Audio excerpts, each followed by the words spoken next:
Le gouffre de Promessac, la cathédrale de cristal et de lumière en Dordogne, présente. Sud Radio, la France à découvrir, Christophe Gicquel. Et dans cette émission, direction cette terre du Périgord noir où règne en surface une nature sublime et intacte, faite de falaises parsemées de chênes verts, de châtaigniers, de rivières et aussi de grottes. Car après les USA et la Chine, la France est un des pays qui recèle le plus de grottes visitables au monde et se passionne pour elles. Et c'est au cœur de ce Périgord noir que se trouve le gouffre de Promessac, l'une de ces grottes fascinantes dans laquelle nous allons plonger ce soir à 42 mètres sous terre au cœur d'un abîme de féerie, de lumière, de poésie et d'histoire aussi. Car une grotte, ça n'est pas qu'une excavation, c'est toujours un lieu d'émotion qui fait battre le cœur des visiteurs, de crainte hier, de joie aujourd'hui, devant leur étonnante beauté. Ce soir, direction Promessac, gouffre mythique, chargé d'histoire et d'une certaine magie entre Dordogne et Vélez, au cœur du Périgord noir.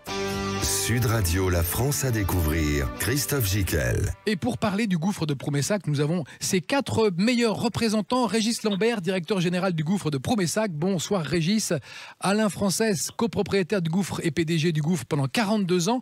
Claude Tuillier, maire de la commune d'Audrix. Robin Prince, guide conférencier. Bonsoir à tous messieurs et bravo. Bonsoir. Bravo pour ce gouffre qui fait venir 140 000 visiteurs en France sur la commune d'Audrix. C'est un charmant petit village périgourdin de 300 âmes. Nous sommes à 25 km à l'ouest de Sarlat, en Dordogne, au confluent de la Vézère et de la Dordogne. Et on va commencer avec vous, Régis Lambert, le directeur général du gouffre. Il y a 11 personnes dans une nacelle et 55 personnes qui descendent par le bas du gouffre régulièrement. Qu'est-ce qu'elles voient? Quelles sont les émotions qu'elles ressentent? Alors elles sont variées puisque les personnes qui descendent en nacelle et les personnes qui entrent par la visite dite classique n'entrent pas de la même façon dans le gouffre. Mmh. Après, elles profitent effectivement des mêmes concrétions. On a 4 concrétions énormes et majestueuses. Qu'on appelle la méduse, la sirène, la pieuvre et la cascade. Et la cascade. Oui. Et puis on a 2 sons et lumières qui sont partagés par tous les visiteurs. Mmh. Les personnes qui sont dans la nacelle ont l'avantage, en fait, je leur dis souvent qu'ils sont les héros de la visite, puisqu'ils sont vraiment au cœur du son et lumière, puisqu'ils descendent dans le gouffre pendant un son et lumière. Et puis, on a aussi un passage où on a des triangles uniques au monde qui ne sont présents quasiment qu'à Promessac. Donc, on a vraiment un sous-sol et un gouffre assez rare et à visiter. Absolument. Alors pour revenir avec vous sur l'histoire du gouffre brièvement, Alain Frances, vous êtes PDG du gouffre et non, vous avez été PDG du gouffre pendant 42 ans et vous êtes toujours copropriétaire. Alors ce gouffre, au départ, c'était un lieu de terreur qui terrorisait la population. Il y avait des fumées qui sortaient, il y avait des gens qui disparaissaient et c'est pour ça qu'il s'appelle Promessac le trou méchant. Comment on est passé rapidement du trou méchant à la cathédrale de cristal? Oui, alors effectivement, il faut remonter au milieu du XVIIIe siècle où planaient des légendes autour du gouffre, puisque des brigands étaient embusqués sur l'ancienne route de Sarlat à Bergerac et une fois avoir attaqué les voyageurs, il est jeté à tout jamais au fond de l'abîme. Donc c'était vraiment le trou maudit, le trou méchant. Mmh. Et donc il faisait tellement peur que les autorités locales avaient même tenté de le combler, mais en vain. Bah oui, ils n'avaient pas pris la mesure du problème, parce que 42 mètres à combler, c'est énorme. Voilà, et du coup, ils ont décidé, au milieu du XVIIIe siècle, de faire fermer l'orifice à l'extérieur, à l'aide de 3 voûtes superposées en maçonnerie, et comme ça le gouffre est resté oublié pendant 150 ans. On en parlait autour des veillées le soir, à la lueur de la bougie ou des lampes à pétrole, et puis un beau jour en 1907, les voûtes qui obstruaient l'entrée se sont effondrées, et c'était à ce moment-là que les copropriétaires du terrain ont décidé de faire explorer ce puits, parce qu'on pensait que c'était un puits, et c'est là où tout a commencé. Donc première descente avec un puisatier, c'était le spéléo de l'époque, un puisatier, Gabriel Gallou, qui est descendu dans un tonneau avec pour éclairage une bougie, Et dès quelques jours plus tard, le 5 avril 1907, c'est les propriétaires accompagnés du maire du village, alors pas celui que nous avons aujourd'hui, hein, mais le maire du village de l'époque, qui sont descendus et ont pris la mesure de ce magnifique lieu.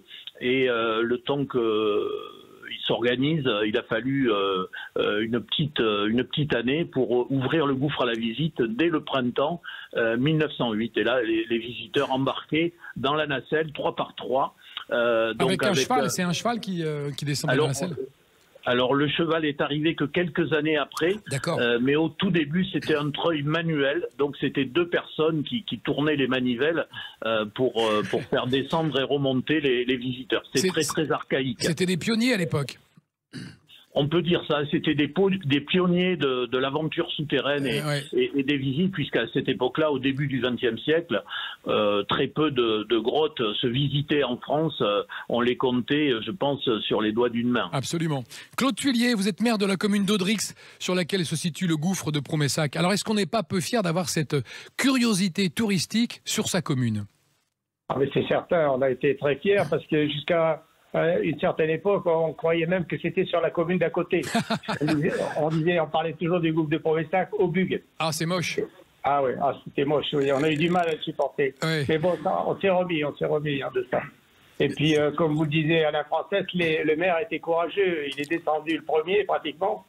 Vous voyez qu'on a des compétences dans la... Ah oui, mais il y a une génération spontanée de maires courageux dans le Périgord noir.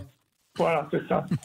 Et Claude, vous avez le gouffre sur votre commune, mais vous avez d'autres curiosités touristiques, comme cette vue magnifique, imprenable, à la fois sur la vallée de la Vérèze et à la fois sur la vallée de la Dordogne. On est dans un endroit sublime.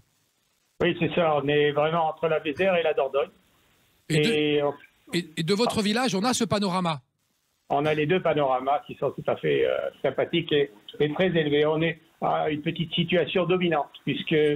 Comme je vous l'avais dit, je crois, nous avons un système de relais de télévision qui domine la région. D'accord. Et le bassin d'Aquitaine, puisque ça va très loin. Et on parlera de toutes les activités en fin d'émission qu'on peut retrouver cet été en allant visiter Audrix, ce petit village de 300 habitants qui se trouve dans le Périgord noir, entre la vallée de la Vérèze et la Dordogne. Et Romain Prince, vous êtes guide conférencier, vous, au gouffre de Promessac depuis de nombreuses années, on ne va pas dire combien, parce que ça ne nous rajeunit pas. Mais quelles sont les réactions du public? Alors, il y en a 2. Il y a ceux qui arrivent par le tunnel, qui a été creusé par la suite, qui est grand à peu près comme une bouche de métro, hein, c'est ça, qui fait 55 mètres. Et puis ceux qui arrivent par la nacelle. Effectivement, ils sont forcément impressionnés dans les 2 cas. Hein. Oui. Quand on arrive par la nacelle à la verticale, ça correspond à peu près à ce qu'étaient les descentes de l'époque, toute proportion gardée, parce qu'il y a des sécurités aujourd'hui qu'il n'y avait sans doute pas à l'époque. Hein. Les organismes de sécurité aujourd'hui ne donneraient pas l'agrément pour les conditions de descente de 1908. Ah non, mais c'est clair. Mais effectivement, avec les 2 sons et lumière, aussi bien depuis la nacelle que par le tunnel, c'est féerique. Forcément, les gens sont émerveillés dans les 2 cas. Donc dans les 2 cas, qu'est-ce qu'ils voient en arrivant? Ils sont impressionnés par quoi? Par le volume des concrétions? Par le volume tout court déjà. Déjà tout court. 42 mètres, c'est énorme. C'est plutôt pas mal, oui. Et puis les gens qui arrivent par le tunnel, eux, pensent qu'ils vont avoir... On les fait rentrer dans l'obscurité avant de lancer les sons-lumière. Donc ils pensent qu'ils vont avoir une grotte en face d'eux, ils pensent à quelque chose d'horizontal, des galeries. Ils ne pensent pas arriver dans une poche d'air comme ça. Où il fait en permanence 14 degrés, donc on est au frais en plus. C'est plutôt pas mal, en plus c'est constant. Donc imaginez dernièrement avec les canicules qu'il y avait, c'était l'idéal. Ouais. Mais si on est en plein hiver, s'il fait moins 5 dehors, il fait toujours 14 dans le gouffre. Voilà. C'est la climatisation naturelle, c'est l'idéal. Oui, j'ai pas le pire des métiers. Hein. Non, absolument. Dans ce gouffre, Régis Lambert, vous qui êtes directeur général, vous avez pu observer des comportements des gens, et vous avez même Mathieu Ricard qui est venu dans ce gouffre, qui est tibétain, enfin Mathieu Ricard, c'est le porte-parole du Dalai Lama. Qu'est-ce qu'il a ressenti dans ce gouffre? Alors effectivement, il est venu faire des photos, il est venu aussi dans le gouffre, il voulait essayer de ressentir des choses. Il nous a dit qu'il y avait plutôt des ondes assez sympas, mais comme beaucoup de visiteurs en fait qui viennent, ils trouvent qu'on est bien dans le gouffre. Alors moi aussi, j'essaie d'y descendre au moins une fois par jour. Je trouve qu'on y est vraiment bien dans le gouffre. Et effectivement, il y a certains jours où la température nous aide aussi. Mais on a vraiment un bon ressenti. Et voilà, quand on est à l'intérieur, on a cette impression de bien-être. Qui nous a été confirmé à l'époque par Mathieu Ricard, mais aussi par d'autres personnes qui étaient venues déjà bien avant. Absolument. Et restez avec nous, chers amis de Sud Radio. On continue cette découverte du gouffre de Ploumessac, sublime endroit dans le Périgord noir. Dans un instant, Alain Frances revient sur l'histoire de la découverte par son arrière-grand-père et des légendes qui se racontaient sur ce gouffre. À tout de suite. Le gouffre de Ploumessac, la cathédrale de cristal et de lumière en Dordogne, présente. Sud Radio, la France à découvrir, Christophe Gickel. Et nous sommes partis depuis un petit quart d'heure à la découverte d'un gouffre en Périgord noir. Régis Lambert est le directeur général du gouffre de Ploumessac, il est avec nous. Alain Frances, copropriétaire du gouffre et ex-PDG du gouffre pendant 42 ans. Claude Thuillier, qui est le maire de la commune d'Audrix, sur lequel se trouve cet incroyable endroit. Et Romain Prince, guide conférencier. Alors avec vous, Alain, on va reparler un tout petit peu de cette découverte que vous avez résumée tout à l'heure. À un moment donné, quand on a voulu commercialiser le gouffre, on l'a nettoyé. Est-ce qu'on a trouvé des choses, comme par exemple, vous nous racontiez qu'il y avait des corps qui avaient été jetés, parce qu'il y avait des brigands qui avaient tué des gens. Est-ce qu'on a retrouvé des squelettes ou des crânes ? Oui, alors ça n'a pas été fait tout de suite dès l'exploitation du gouffre. Bon, si vous voulez, on peut parler des premières visites qui étaient quand même assez pittoresques, puisque à l'époque, c'était mon grand-père qui, après la guerre de 14, le gouffre a réouvert dans les années 23-24, et en 1924, donc, c'était resté archaïque, bien que c'était le cheval qui faisait tourner le treuil qui faisait monter et descendre cette nacelle. Alors les copropriétaires étaient des agriculteurs du village, donc ils habitaient à 500 mètres du gouffre à peu près, et donc il n'y avait pas de permanence sur le site. Il y avait une cloche qu'on pouvait actionner avec une pancarte qui indiquait qu'il fallait sonner la cloche. Et à ce moment-là, quand mon grand-père entendait la cloche sonner, et quand c'était son tour de faire les visites, eh bien, il dételait le cheval qui était attelé. Et il montait sur le cheval et il venait faire les visites avec ma grand-mère, qui elle restait en surface pour faire tourner le treuil et le faire remonter, bien sûr, avec les visiteurs à bord. Oui. Voilà. Et après, ce n'est que bien longtemps après que dans les années 70, au milieu des années 70, que le directeur de l'époque a décidé de faire explorer un petit peu la cavité. Sur le conseil des géologues, il y avait ce tas de matériaux qui avaient été jetés au milieu du XVIIIe siècle, et ce tas de matériaux était en plein milieu, sous l'orifice naturel, et ils cherchaient quelque chose, ils cherchaient un prolongement à ce gouffre, et donc ils ont enlevé pendant plusieurs hivers, à la fermeture du site, tous ces gravats qui représentaient 5 à 600 mètres cubes de matériaux. Énorme. Et c'est là qu'ils ont trouvé les fameux ossements qui ont attesté qu'en fait, c'était pas une légende, que réellement des gens avaient été jetés dans ce trou. Et qui sont exposés maintenant dans le petit musée qu'il y a en surface. Tout à fait. Alors on a exposé pas les squelettes entiers parce qu'on les a pas entiers, mais notamment les calottes crâniennes qui sont sans équivoque et qui ont été datées bien du XVIIIe siècle. Régis Lambert, qu'est-ce qui fait la singularité de ce gouffre ? On parle souvent d'une finesse de cristallisation. Ça veut dire quoi ? Alors, ce qui fait la singularité, effectivement, du gouffre, c'est la cristallisation qu'on y trouve. C'est-à-dire les concrétions, qui sont presque transparentes. Alors, elles ne sont pas transparentes. Translucides. Que dessus, en fait, il y a un cristal de calcite qui vient se poser, qui fait que les concrétions sont naturellement brillantes.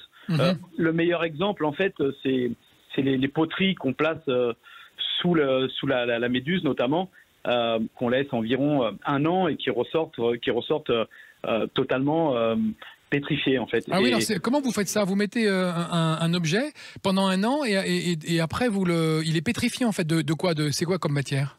Alors en fait, à la base, c'est du kaolin, de l'argile blanc, oui. qu'on positionne sous la méduse, et elle reste un an et demi. Et du coup, avec l'eau qui ruisselle dessus, l'objet est cristallisé. Après, c'est Romain qui est spécialiste de la fontaine pétrifiante. Ça s'appelle la fontaine pétrifiante, hein. Alors voilà, Romain est un peu notre docteur. Il va voir tous les jours comment se passe les objets, comment ils évoluent. Ouais. Et puis vraiment, les gens en sortant ont vraiment la vision de toute cette de tout ce qui peut être pétrifié en fait à l'intérieur. Il y a même, on parlait tout à l'heure du musée. Il y a même des objets à l'intérieur, ou des paires de lunettes, un biberon et d'autres, où on voit vraiment l'effet de la nature sur des objets qui ont été perdus dans les gourds. Alors justement, Romain, vous qui êtes guide et qui connaissez bien l'histoire de ce gouffre, et même avant, et même en ce moment, et même toutes les petites histoires et anecdotes assez amusantes d'ailleurs que vous allez nous raconter tout à l'heure. Restez à notre écoute, chers amis Sud Radio. Parfois c'est croustillant. Parlez-nous de ce gouffre. Ce gouffre, en fait, c'est une excavation qui s'est écroulée. Donc on imagine que c'est l'eau qui a formé ce gouffre, mais on pense qu'il y a encore des grottes, il y a encore des conduits qui filent sous le gouffre pour aller quelque part. Est-ce que c'est vrai ? C'est envisageable, c'est tout à fait envisageable, oui. Mais ça, c'est ce qu'on appelle un gouffre d'effondrement. C'est ça. C'est notamment, l'eau fait deux choses pour créer des vides en milieu souterrain, ce qu'on appelle un phénomène chimique et un phénomène mécanique. Un phénomène chimique, c'est la dissolution partielle du calcaire dû à l'acidité de l'eau. Et le phénomène mécanique, c'est notamment ce qu'a fait la rivière souterraine qui est à l'origine de la formation du gouffre. C'est une usure de la roche par le frottement de l'eau et de tout ce que transporte l'eau avec elle, sable, gravier et autres bouts de roche.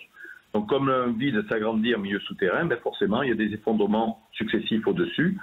C'est ce qu'on appelle une salle d'effondrement. Mais on peut supposer que la rivière souterraine est peut-être toujours là, un peu plus profonde. Et si elle n'est pas là, il peut rester un réseau fossile ou d'autres galeries probablement qui restent à découvrir. Alors quand les gens arrivent dans le gouffre, ils ont quoi comme son ? Qu'est-ce qu'ils ont le son et lumière commence tout de suite par des bruits ? Non, pas tout de suite. Le temps qu'on les fasse placer sur la plateforme, ils vont entendre de l'eau qui ruisselle un petit peu partout, des fontaines pétrifiantes. Je crois qu'on doit l'avoir, le bruit d'ailleurs. Goutte à goutte. Et ça n'est qu'après qu'on va lancer effectivement le son et lumière. D'accord. Le son et lumière qui dure 45 minutes. Non, c'est la visite en elle-même. Ah, 45 minutes, d'accord. Et le son et lumière dure à peu près 5 minutes. 5 minutes. Oui, le temps qu'il se déroule et que la nacelle descende et pose les gens au fond. Et là, on l'entend qui commence. Voilà, les gens qu'on va récupérer au fond en visite. Et donc c'est vrai, on est d'accord, Régis, qu'on a travaillé sur un côté un peu féerique, un peu magique, un peu onirique. On est comme dans un endroit coupé du monde. Alors l'idée c'est ça, c'est que quand les visiteurs arrivent, en fait, qu'on puisse vraiment les faire s'immerger dans le lieu. Et les deux sons et lumières qui avaient été développés par Alain à l'époque, l'idée c'était vraiment de leur faire vivre deux histoires différentes du lieu. Le premier est basé sur la première descente dans le gouffre, et le second, comme l'a expliqué Romain, est basé sur la création naturelle du gouffre. L'idée, c'est que quand les gens arrivent à l'intérieur de la cavité, ils puissent vraiment partager et vivre un moment féerique, oui. Féerique. Absolument. Il y a même un troisième son et lumière dont on n'a pas parlé, qui se fait au moment de Noël, puisqu'on a des visites aussi spécifiques à Noël. Là, les enfants, s'il y en a qui écoutent, il faut qu'ils se bouchent les oreilles. Ah oui. Mais effectivement, on a le Père Noël qui descend dans la nacelle. Exactement, par la nacelle, et du coup les enfants profitent, et on a un son et lumière sur cette période-là. Donc la semaine après Noël, entre Noël et la Saint-Sylvestre, spécifique pour Noël. Ouais, non, c'est vraiment un très bel endroit, admirable, avec une ambiance très particulière, onirique. Et d'ailleurs, c'est comme un écrin.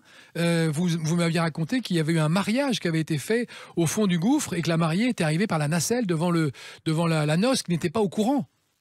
Alors oui, c'est arrivé. On a beaucoup. Ça, c'est une chouette idée de mariage, ça.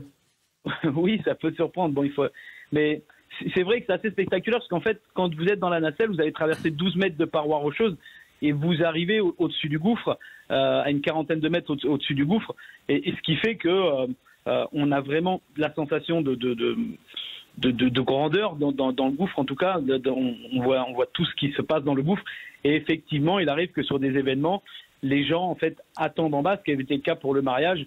Les invités étaient sur le bas, ou ça arrive sur des anniversaires en fait où les gens attendent dans le bas du gouffre, et c'est vraiment quelque chose de spectaculaire, d'unique, et ça reste dans les mémoires. Oui, vous m'aviez raconté aussi un anniversaire surprise d'un homme qui avait une 50aine d'années, et c'était pareil, c'était pas prévu, les gens l'ont vu arriver, et c'était très émouvant, même pour vous. Il s'est passé quelque chose dans ce gouffre? Alors oui, déjà dans le gouffre de base, par rapport à ce qu'on vit, il y a toujours ces émotions, et là en l'occurrence, le lieu dans lequel s'est déroulé l'événement, plus le fait que cette personne voit ses amis dans ce type de lieu, ça a vraiment été quelque chose de magique. C'est vrai. On essaie de faire attention, on n'en fait pas tous les week-ends non plus. Non, bien sûr, il ne faut pas exagérer. C'est toujours de préserver la nature et de préserver le lieu, mais c'est vrai que quand on arrive à mêler de grands événements avec un lieu aussi magnifique que celui-ci, ça crée forcément des émotions inoubliables. Alors pour rassurer les auditeurs qui nous écoutent de Sud Radio, Alain Frances, il y a deux questions que tout le monde se pose, c'est comment l'air est renouvelé et est-ce que ça risque de s'écrouler un jour sur la tête de quelqu'un ou pas? Alors, on va commencer par l'air. Oui. L'air, si vous voulez, est renouvelé naturellement en 1h30. Alors ça, c'est quelque chose qu'on avance parce qu'on a fait mesurer ceci par un cabinet spécialisé, donc qui est spécialisé dans la surveillance des grottes et la climatologie des grottes, notamment les grottes préhistoriques, qui sont beaucoup plus sensibles à la conservation et au risque de perturbation par rapport à un site naturel comme le gouffre de Promessac. Donc on a de l'air qui est renouvelé donc en 1h30, donc qui est très sain, puisque c'est l'air du Périgord qui passe à l'intérieur. Voilà. Donc on a un taux de CO2 qui est exactement comme l'air qu'on respire dehors, parce que en 1h30, si vous voulez... oui, en 90 minutes, ça se renouvelle parce que l'air froid chasse l'air chaud, et ça par convection, voilà. C'est ça. Voilà.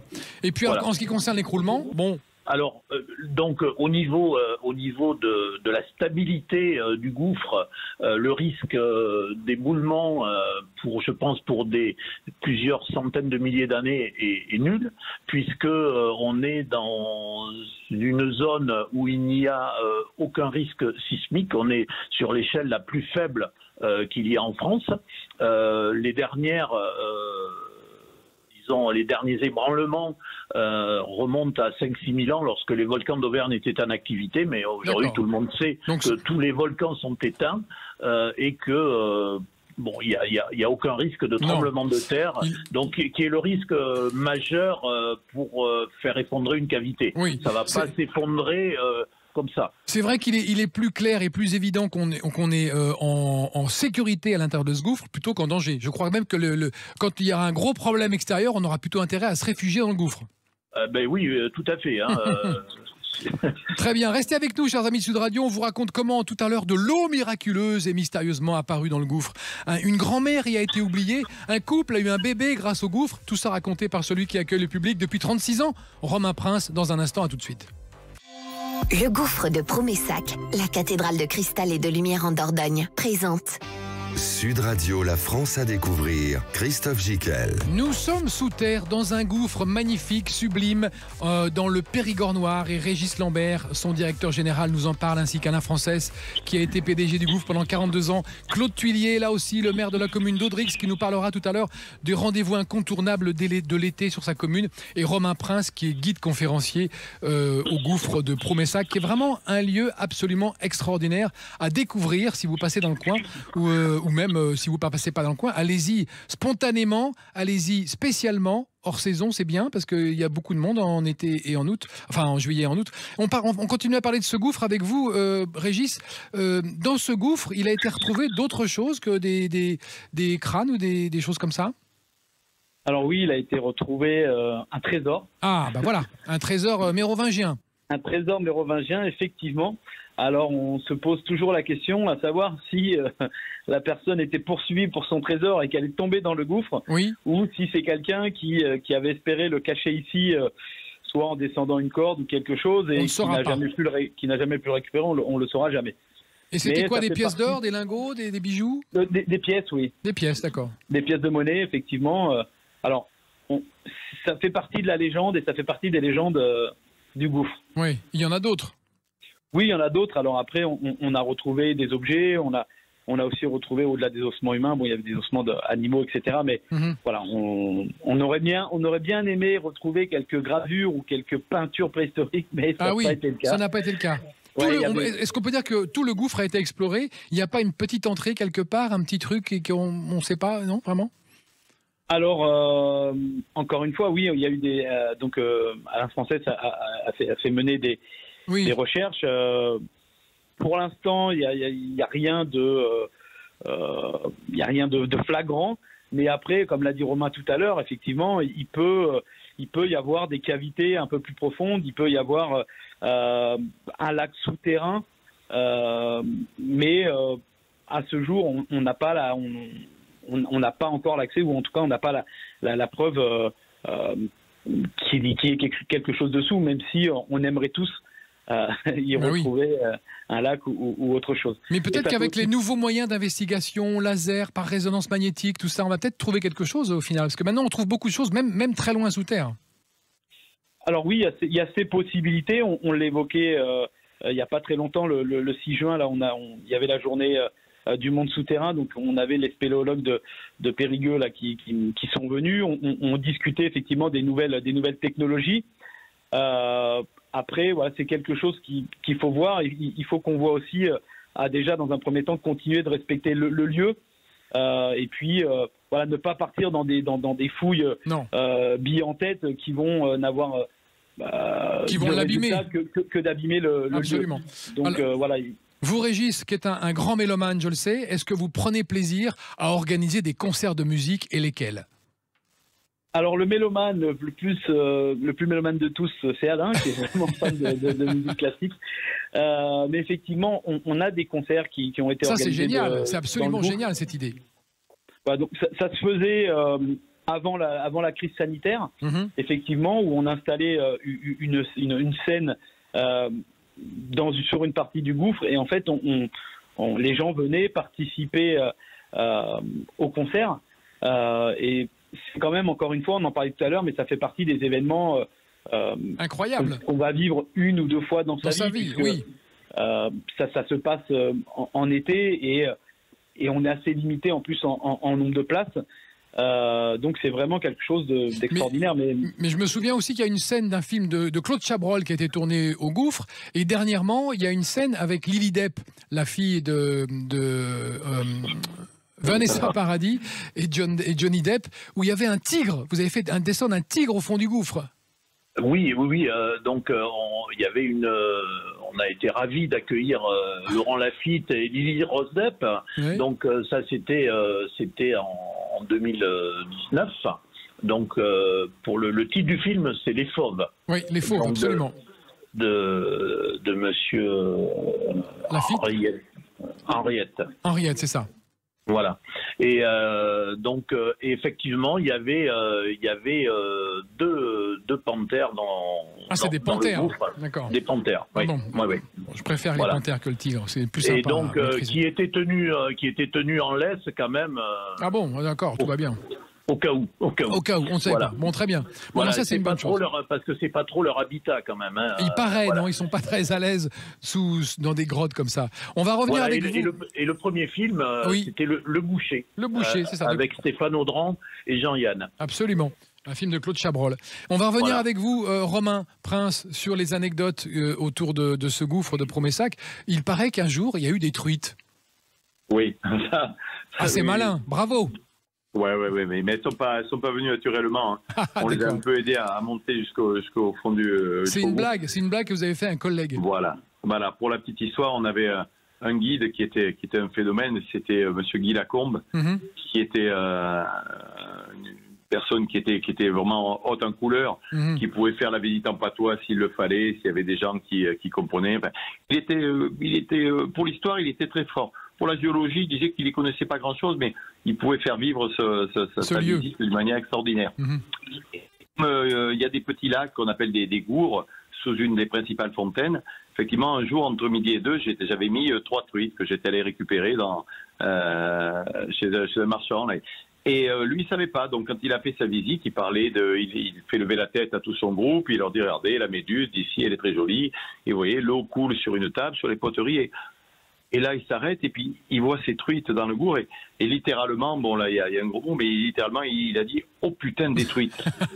Alors là, il y a 50 personnes qui ont été interloquées, qui se sont dit, mais comment ça, mais il n'y était pas, monsieur? Bah non. Alors lui, il s'est pas démonté, donc il a embrayé en expliquant que, comme cette eau rattrapait la Vézère à 2 km de là, ces truites étaient remontées depuis la Vézère. Donc toute la journée, il n'y en a eu que pour les truites. Et lui, il a expliqué systématiquement que ça remontait de la Vézère, mais qu'elles pouvaient repartir quand elles le voulaient. Enfin, en réalité, le soir, elles sont reparties parce qu'on les a enlevées, on les a remises dans un ruisseau. Mais elles n'étaient pas très vigourettes. Elles étaient contentes de retrouver une eau plus oxygénée et moins fraîche. Je pense. Et au rayon aussi de l'humour périgourdin dont vous êtes les héros, il y a l'eau miraculeuse qu'on a dit à un moment donné qui était au fond du gouffre, était apparue de l'eau qui était miraculeuse. Ça aussi, c'était une galéjade. Mais non, c'est surtout... alors, c'est une réalité. C'est surtout qu'il s'est passé qu'en plein été, les fontaines coulent très très peu. Et une année, la méduse, qui est la fontaine qui coule plus que les autres, s'est mise cet été-là à couler beaucoup plus que les autres. Mais les autres n'avaient pas augmenté leur débit. Alors on a cherché. Et puis Alain Frances, toujours sur le qui-vive, lui a eu l'idée d'en parler à Sud-Ouest. Et donc il y a eu un article qui a été fait sur le miracle de la fontaine de la méduse qui coule en plein été alors que toutes les autres sont presque sèches. Il est malin, Alain Frances. Ah ben oui, il a su rebondir. Il s'est emparé du truc et il a créé un petit buzz, comme on dit maintenant, et ça a fait du bruit. Donc tout le monde a cherché d'où pouvait venir cette eau. Les services de la mairie d'Audrix ont cherché aussi. Et ça a duré une quinzaine de jours. Et puis finalement, on a fini, on ne trouvait pas, mais on a fini par trouver en réalité. Sur le plateau un peu plus haut, il y avait une bombe d'incendie qui avait été installée quelques temps plus tôt, et sans doute un tracteur en reculant avait déplacé un peu la borne et essuyé. Et voilà. Et là, il y a eu plein de dévots et ceux qui croyaient au miracle ont été déçus. Voilà. Mais ça fait le cas d'un second article sur le site. Pour faire un démenti. Très bien. On sait s'amuser, Régis Lambert, quand on est dans le gouffre. Parlez-nous de ce mapping 3D. Est-ce que pour vous, ça a changé un petit peu la vision que les gens ont des gouffres, ce moment assez magique et féerique et visuellement très, très joli? Alors oui, déjà dans un premier temps... le son et lumière et le mapping avait été fait, et surtout le mapping avait été fait sur une seule concrétion. Là, le mapping est sur la totalité du gouffre. Et effectivement, on fait partie des rares cavités à proposer ce type de spectacle. Ça permet vraiment de mettre en valeur le lieu, de mettre en valeur les concrétions pendant le son et lumière. C'est un investissement qui est intéressant et c'est vraiment même pour les visiteurs, c'est vraiment quelque chose d'assez féerique en fait. Absolument. pendant la visite. Et vous confirmez que quand on descend dans le son et lumière, quand les gens remontent, ils ont une petite crainte au début, ils se disent oh là là, il y a toujours des gens qui lâchent le mot qu'il faut pas lâcher. Ah ben moi je suis claustrophobe, je vais avoir peur. Et vous confirmez qu'il n'y a aucun danger de claustrophobie de quoi que ce soit? Alors on leur demande quand même toujours avant. Êtes-vous claustrophobe? Parce qu'effectivement, on va descendre et on traverse une paroi rocheuse de 12 mètres. Oui, mais vous descendez lentement. Voilà, l'orifice naturel n'a pas été élargi. Donc, il y a un moment, on est quand même tout proche du mur. Mais effectivement, si on pose la question en demandant aux gens s'ils ont vraiment un vertige important. Voilà, on évite de prendre la nacelle. Pour l'anecdote, il y a 3 semaines, j'ai une dame qui m'a dit j'ai un peu peur du vide, mais ça va. Et il a fallu que je la descende en direct sur le sol. Ah oui. Mais c'est vrai que les gens en fait oublient et dès qu'on descend dans cette nacelle, quand on arrive au-dessus du gouffre, la première chose qu'on a envie de faire, c'est de regarder à portée de vue, j'ai envie de dire, enfin de regarder en face de soi. Et on ne pense pas à regarder tout de suite en bas. Non, d'accord, c'est vrai. Romain Prince, est-il vrai qu'un couple a eu un bébé grâce au gouffre? C'est une légende. Oui et non. C'est vrai qu'effectivement, c'était en 2002. J'ai retrouvé la lettre de remerciement qu'ils nous ont envoyée. Oui, parce qu'effectivement, on a un bénitier au fond du gouffre. C'était une petite vasque d'eau. Et on avait coutume de dire que cette eau pouvait éventuellement porter bonheur, exaucer certains vœux qu'on pouvait y faire. Pourquoi pas? Et ce jeune couple, visiblement, désirait avoir un bébé.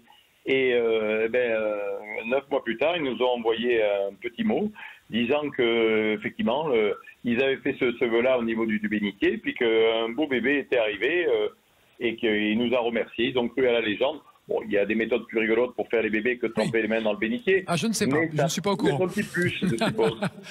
En tout cas, c'est une belle histoire qui vient encore compléter celles qui sont tout autour du gouffre de Promessac. Je vous demande de rester avec nous tout à l'heure, chers amis de Sud Radio, parce que dans un instant, Claude Thuillier, maire d'Audrix depuis plus de 30 ans, nous parle des grands rendez-vous de l'été sur sa commune et des spots où il faudra être cet été dans le Périgord noir. À tout de suite. Le gouffre de Promessac, la cathédrale de cristal et de lumière en Dordogne, présente. Sud Radio, la France à découvrir, Christophe Gicquel. Et nous sommes toujours à Promessac, sur la petite commune d'Audrix, à 20 km de Sarlat, et son célèbre festival de théâtre. Mais pourtant, Audrix ne manque pas d'attrait, puisqu'avec vous, on va en parler, Claude Thuillier, qui est le maire de la commune d'Audrix. Alors cet été, de quoi on parle? Est-ce qu'il y a toujours le festival des musiques en Périgord? Oui, vous faites bien d'en parler, parce que la liaison entre le gouffre et le village, c'était en particulier un festival de musique. Et donc, on avait organisé des soirées musicales dans le gouffre. D'accord. Et vous, je sais que vous m'avez dit que le jazz passe très très bien à cause des cuivres. Voilà, c'est ça. C'est vrai, hein, ça passe mieux que la musique classique, paraît-il. Et la musique classique, le problème, c'est les cordes avec l'humidité. Ah, c'est ça, voilà. Voilà. Et à la face, le piano, c'était pas terrible non plus. Ouais. faut rester sur la flûte, le pipeau et la trompette. Mais l'acoustique était excellente. Ah bah il paraît que c'est génial. Et ouais, il faut aller voir un concert à Promessac, ça va être formidable. Ah oui, c'est sûr. Voilà. Et donc nous disions que vous aviez, il existe toujours ce festival des musiques en Périgord. Cette année, il sera à partir du 21 juillet, je crois. Non, il y aura un concert le 21 juillet à Audrix. Voilà, c'est ça, un concert le 21 juillet à Audrix, mais il est beaucoup plus étendu que ça, puisque maintenant on a associé plusieurs communes à notre projet. Puisque le festival a plus de 30 ans. Quoi. Très bien. Est-ce qu'il y a toujours les tablées nocturnes gourmandes dont ça, personnellement, je raffole parce que le soir, à la fraîche, enfin pas toujours à la fraîche, des fois il fait un peu chaud, mais on est bien, on boit de l'eau, on mange du canard, c'est formidable. Ça existe toujours? Oui, c'est-à-dire qu'on ne boit pas que de l'eau, mais ça existe toujours, parce qu'avec la Covid, là, nous avions interrompu ces soirées. Ben oui. Mais nous allons les remettre en place à partir du 9 juillet. C'est sur la place du village, d'Audrix. C'est sur la petite place du village, avec un boulanger et toute une infrastructure d'accueil liée aux producteurs locaux. Et en plus, on peut danser. Et on peut danser. Il y a de la musique, enfin, plusieurs types de musique, suivant les soirées. Elles ne sont jamais les mêmes. D'accord, la musique pour la jeunesse et la musique pour les seniors, pour les plus anciens. Quelquefois, il y a de l'accordéon, il y a de la danse médiévale, des musiques anciennes, enfin, il y a tout ce qu'on peut imaginer. Est-ce qu'il y a toujours cette jolie petite église du 12e, l'église Saint-Pierre, qui a une acoustique aussi formidable? Oui, cette église est toujours là, évidemment. Oui. Et c'est grâce à elle qu'on a commencé le festival, grâce à la qualité de l'acoustique de l'église elle-même. D'accord. Et d'ailleurs, il y a pas mal de disques qui ont été enregistrés, en particulier des disques de musique médiévale. Et à partir d'Audrix, est-ce qu'on peut partir en randonnée sur les rivières, faire du canoë en famille? Ah oui, tout à fait. Surtout que les deux vallées sont très très riches en tous, je vous l'avais dit, en qualité de visite d'un côté préhistorique et de l'autre côté moyenâgeuse. Et donc, quand on est sur les rivières, on profite de cette vision qui est exceptionnelle, vue de la rivière. Parce qu'on est rarement sur les rivières pour visiter les lieux, quoi, voilà. Oui, c'est vrai. Mais rappelons que la merveilleuse terre que vous habitez, celle du Périgord noir, regorge de châteaux, de campagnes, de gentilhommières, de très belles maisons, et notamment le château de Castelnau, qui était le château de Joséphine Baker, qu'on peut visiter. Voilà, oui. Les Milandes. C'est les Milandes. Les Milandes. Voilà. Castelnau, c'est un château médiéval. Ah oui, c'est vrai. Oui, voilà. Avec toute une infrastructure d'accueil très, très médiévale, avec un musée, etc. Tandis que le château des Milandes, c'est vraiment voué à Joséphine Baker, qui a habité longtemps chez nous et que j'avais rencontré dans les années 65-70. Vous avez eu ce plaisir et cet honneur. Voilà. Bravo. Donc, franchement, est-ce qu'on est bien à Audrix quand on vient l'été? Vous nous conseillez quoi? De venir juillet, août, septembre, novembre, octobre? Tout le temps, toute l'année?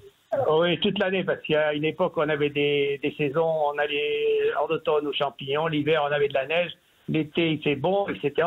Mais quand on nous dit où est-ce que vous partez en vacances, moi, je pars pas souvent, donc je suis très bien chez moi, quoi.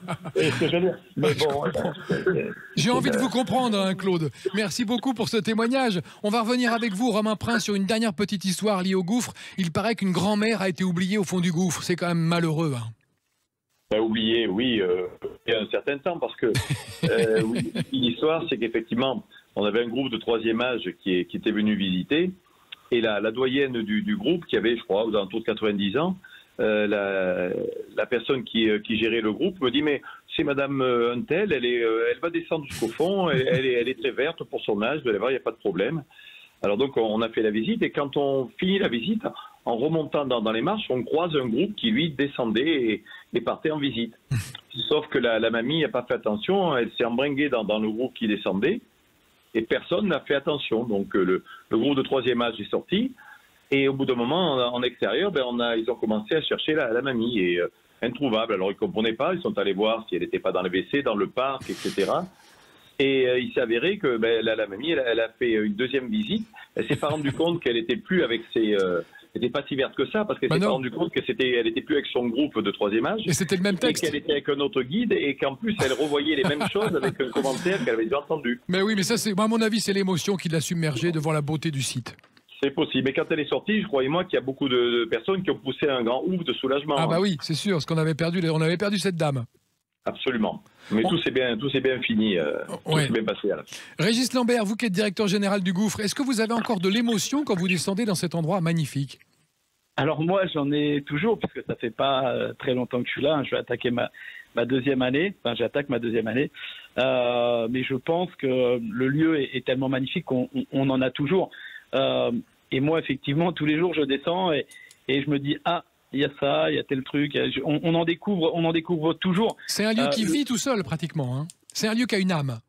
Alors, c'est un lieu qui a une âme, et puis en plus, c'est quand même un lieu, comme on l'a dit tout à l'heure, assez grand, parce que c'est la plus grande cavité souterraine aménagée de Dordogne. Donc, tous les jours, on en découvre, et même parfois, quand on descend, regarder le gouffre dans la nacelle, tout à l'heure, on en parlait, mais on essaie de voir si au niveau de la voûte, tout se passe bien, s'il n'y a pas des pierres, etc. En fait, on découvre aussi des choses, parce que la luminosité, enfin, selon la lumière qu'on met dans le gouffre, on ne voit pas les mêmes choses non plus. Donc, moi, en tout cas, je suis content d'y descendre tous les jours, et je découvre chaque jour.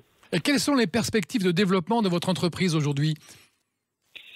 Alors, on réfléchit à agrandir la visite, en tout cas l'allonger. Aujourd'hui, on est sur 45 minutes.